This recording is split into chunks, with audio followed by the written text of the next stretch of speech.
तो बिहार 2025 के चुनावी नतीजों ने सबको चौंका दिया है। जीत का अंतर वाकई बहुत बड़ा है। तो सवाल ये उठता है कि ये सब हुआ कैसे। आज हम एक बहुत ही दिलचस्प विश्लेषण के जरिए उन चार स्तंभों को समझने की कोशिश करेंगे जिन्होंने इस विशाल जनादेश की नींव रखी। तो देखिए, सबसे बड़ा सवाल यही है कि आखिर बीजेपी ने बिहार में इतनी जबरदस्त और निर्णायक जीत हासिल की तो की कैसे? वो कौन सी रणनीति थी जो इतनी कारगर साबित हुई?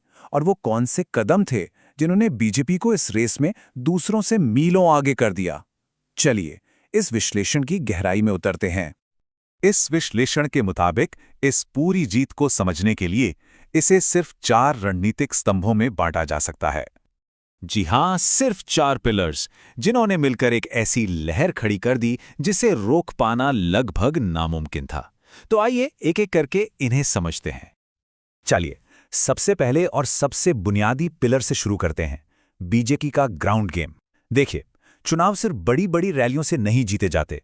असल चुनाव तो जमीन पर, बूथ लेवल पर जीता जाता है। और देखिए, यही वो जगह है जहां बीजेपी ने असल में बाजी मारी। हर एक बूथ पर ट्रेंड कार्यकर्ता थे, घर घर जाके वोटरों से संपर्क साधने की एक पूरी स्ट्रैटेजी थी।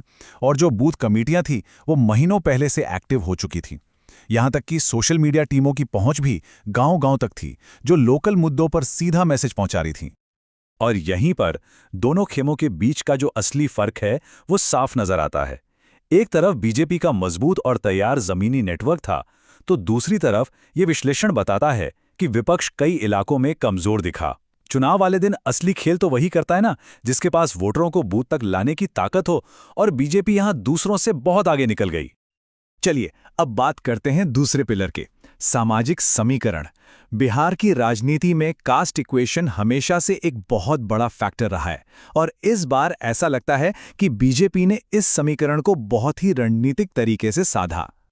जरा इस चार्ट पे नजर डालिए। ये उन मुख्य ग्रुप्स को दिखाता है जिन्हें बीजेपी ने अपने साथ सफलतापूर्वक जोड़ा। इसमें ओबीसी, ईबीसी, युवा वोटर्स और खास तौर पर महिलाएं शामिल हैं। बीजेपी ने हर एक जाति समूह के लिए अलग अलग मैसेज, रैलियां और लीडरशिप तैयार की। इसका एक बहुत अहम हिस्सा था सीटों का रणनीतिक बंटवारा।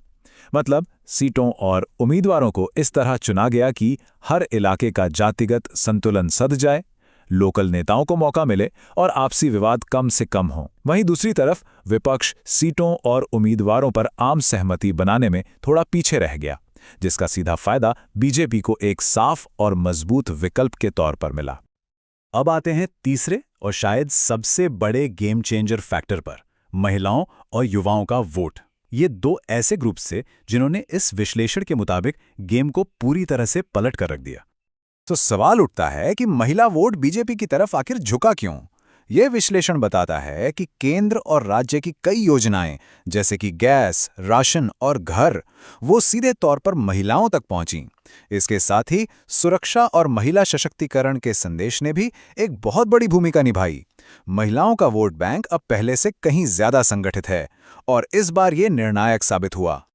ठीक इसी तरह युवा वोटरों ने मुख्य रूप से रोजगार से जुड़े वादों, एक मॉडर्न और टेक्नोलॉजी फ्रेंडली कैंपेन और भविष्य के एक भरोसे को देखा। सोशल मीडिया पर बीजेपी का नैरेटिव बहुत तेज और आकर्षक था, जिससे युवा सीधे तौर पर जुड़े। इन दोनों ग्रुप्स ने मिलकर लगभग हर सीट पर बीजेपी के उम्मीदवारों को एक बढ़त दी। और आखिरी में चौथा पिलर, नैरेटिव की जंग। मतलब, कौन अपनी कहानी जनता तक ज्यादा बेहतर ढंग से पहुंचा पाया। और यहां एक साफ और सीधे संदेश की जीत हुई। और दोनों के नैरेटिव में आप देखिए, जमीन आसमान का फर्क था। एक तरफ बीजेपी ने पूरे चुनाव में एक बहुत ही क्लियर और सीधा नैरेटिव रखा, विकास बनाम पुरानी राजनीति। ये एक सरल संदेश था जो लोगों को आसानी से समझ में आ रहा था। वहीं दूसरी तरफ विपक्ष में आपसी तालमेल की कमी और उम्मीदवार चुनने में देरी जैसी कमजोरियां साफ दिखाई दी। बीजेपी का जो कोर मैसेज था वो बहुत ही सिंपल और पावरफुल था, जैसा कि इस लाइन में दिखता है, जिसने काम किया है उसे दोबारा मौका मिलना चाहिए। ये एक ऐसा मैसेज था जो बिहार में बहुत तेजी से फैला और लोगों से सीधे कनेक्ट हुआ, जिसने बीजेपी को एक निर्णायक बढ़त दिला दी।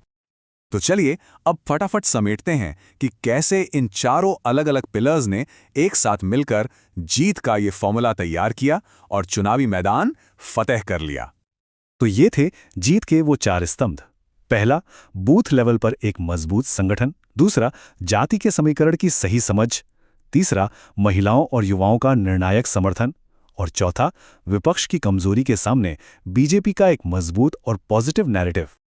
तो समझने वाली बात यह है कि इनमें से कोई एक फैक्टर अकेले काम नहीं कर रहा था। संगठन, समीकरण, महिला युवा समर्थन और नैरेटिव, इन सभी ने जब एक साथ काम किया तो एक ऐसी लहर बनी जिसने चुनाव का पूरा गणित ही बदल कर रख दिया। तो इस विश्लेषण के हिसाब से तो ये थे वो बड़े कारण जिन्होंने इस जीत को मुमकिन बनाया। लेकिन ये एक सोचने वाली बात जरूर है कि अगर इन सभी में से किसी एक को चुनना हो तो इस जीत का सबसे बड़ा एकल कारण क्या माना जा सकता है?